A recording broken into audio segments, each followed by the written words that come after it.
everyone, it's me, Tony Homeperm, and I'm doing a little swatch and review of Doomloop Nails' new Halloween collection. This is their Critters and Curses collection, and it's a 5 polish collection, and I ordered this, I believe, on September 19th, and I got it on the 24th, so it was really fast shipping, and I would have done this a little sooner, but I had 2 shows in Vegas.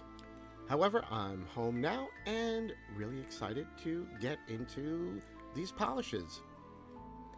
First up is Electric Eelsbane. This is a green glow-in-the-dark translucent nail polish. On their website, it's described as a super bright translucent glow polish that radiates a shocking green in the dark. Now, I wasn't too sure how I wanted to wear this polish. I personally am not a big fan of translucent polishes, so I decided if I was going to do a whole manicure with this polish, I would put down 2 coats of a blurring base coat and then do the glow-in-the-dark polish on top. And that's what I did here. I did 2 coats of, I believe it's KB Shimmer's blurring ridge filling base coat. I don't remember the exact name of it, but if you know anything about polishes, you'd know what I'm talking about. And I did 2 coats of the Electric Eelsbane, and there you see 2 coats.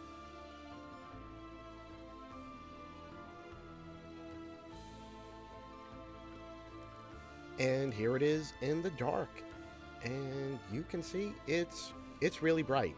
It's really bright. It's really green. So if you love glow-in-the-dark polishes, you will not be dissatisfied with this one.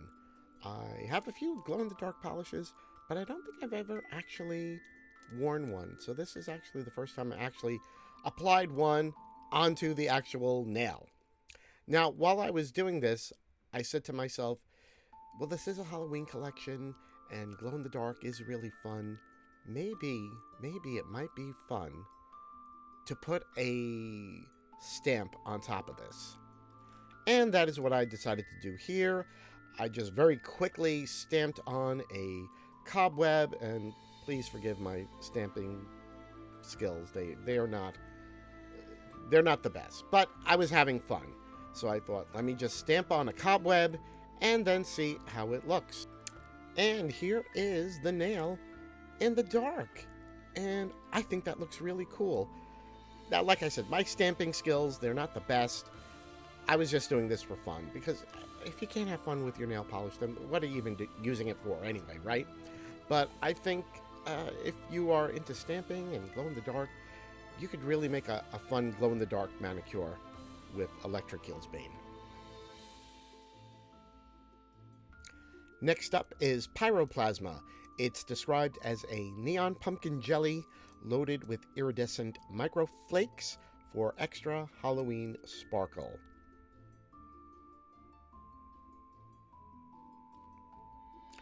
Now, as a jelly, it's going to be sheer. You just have to expect that. And on the first coat, I did have quite a lot of visible nail line, but I really didn't mind because the polish is just so vibrant, and it is really packed with the microflakies, and I really liked how it looked.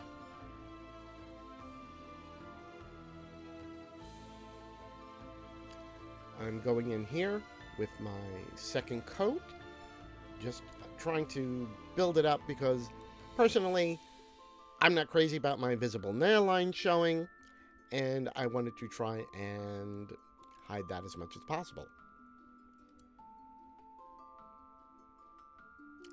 And now here I'm going in with the third and final coat, and by the time I did the third coat, I was really pleased with how it looked on my thumbnail.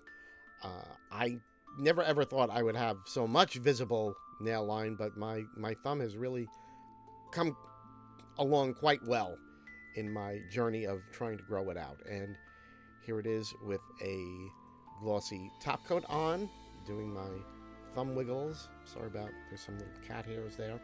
But I really enjoyed how this looked, and I think it makes a great orange Halloween polish if you want to go that route. Now we come to Hexen Thread. This is described as a dark, shifty purple, red, gold multichrome with gold, green, chameleon, magnetic accents, and a subtle spark. Now, here's the thing. When I first swatched this, I didn't realize it was magnetic. So I did a whole swatching and filming and had no clue that this was a magnetic polish. And as I was about to put this video together and I looked at the description again, I realized, oh, wait a minute, that was a magnetic polish. So I had to stop everything I was doing and run downstairs and take off the polish that was on my thumb and film a new swatch of Hexen Thread and use a magnet. Because honestly, and I'll show you the polish in its unmagnetized state as well. It looks so beautiful in the unmagnetized state that I didn't think anything about it. But anyway, here it is, first in its cat eye effect, and my my swatching went a little awry because I was rushing to try to do this because I couldn't believe that I didn't realize that the polish was magnetic. But I did it first in the cat eye effect, which you see here. There were 2 coats. Now we're going on with the 3rd coat. And as with most magnetic polishes, the 2nd, or in this case the 3rd coat, is really where the most magic happens, and the polish just really comes alive, and you see that purple background and the green magnetic reflect. That's it's just so Halloween. I mean, what's more Halloween than purple and gold, right? And here we have it in the velvet style, and this was probably my favorite way to wear the polish. When the thumbnail turns and you get that green reflect, it's like, oh, it's just so stunning. I just love that. I always think that purple and green reflect like this in a polish, to me it screams Beetlejuice. Just don't scream it 3 times, because you know what'll happen.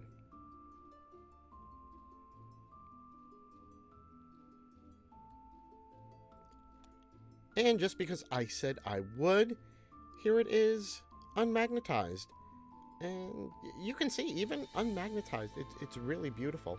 I was trying to capture the copper reflect that was coming across so strongly, even in the unmagnetized state. I don't know, I just couldn't get it. But really, no matter how you choose to wear this polish, it's beautiful. Moving on, we have Arcanum Vitalis, and this is a sheer red-orange jelly packed with color-shifting flakes that reveal glowing violet-blue accents. And I really love this polish. To me, it just screamed fall. There was just something about it. Those red and orange colors and the violet-blue accents that just really, it just screamed autumn to me. I felt like it reminded me of the leaves that fall on the ground, and you know how you walk on them and they're all crunchy. I just got that feeling from this polish. And I actually did a full manicure of this polish on both hands, and you're actually going to see a little bit of the full manicure. I will probably end up doing a little reel of this manicure all by itself. Please excuse that little hair that's sticking there. I don't know where it came from. I think it was from a piece of cotton or something like that. Now, as it's described, it is sheer, but I felt that it built up really nicely, and I really loved the color shifts of this polish. Otherwise, I wouldn't have done a full manicure of it.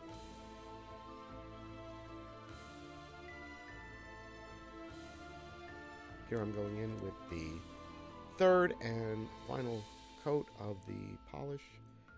And even though it's described as sheer, I really felt that it built up to opacity for me. I was really happy with it.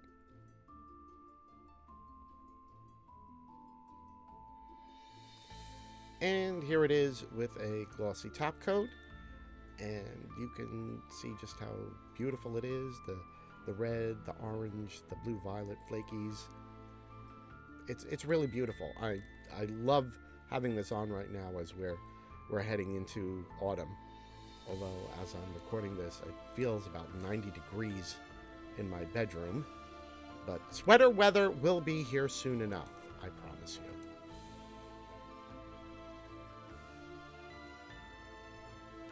And here is the full hand swatch.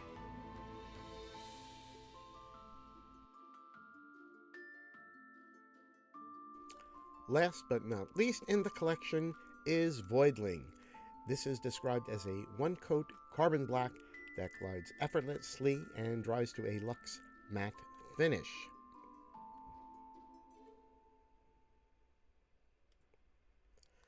Now, this was very, very pigmented, and it is described as a one-coat carbon black, and I probably could have gotten away with one coat. Unfortunately, my application was not the greatest, so I ended up, well, here you see it now after it's dried, and I had some little, I don't know what they were, got underneath the nail. There was probably some cotton residue or something, so it wasn't a really smooth base. I ended up doing a second coat just to try and clean up my imperfections. And here we see it with two coats, because like I said, I kind of messed up my first coat, and I did not put any top coat on this. I have seen Linry say if you want to do a top coat with something that's matte, what you could do is do a quick dry top coat and then do one more coat of the matte polish, and you will have a longer lasting matte polish. I also thought, since this is a matte black, it probably would look really good with some white stamping over it, and I said, let me try this Halloween Ghost Boo stamp that I got, and I think it looks really cute. The stamping is not perfect. I just threw it on willy-nilly, threw caution to the wind. However, I think I could make a really fun manicure doing something like this with Voidling and some white stamping for Halloween. And here's a little extra for you, a polish that I ordered from Doom Loop. It's not part of the Critters and Curses collection, but I just really liked how it looked, and I decided to order it. It's Tempus Serpentis, and it's described as a shifting, sparkling blue-green lacquer. Here I'm going in with my first coat, and it does start off somewhat sheer, and that's okay. I've never really minded that, as long as a polish builds up to opacity. Going in now with my second coat, and you can see here most of that patchiness that I had has gone away with the application of the second coat.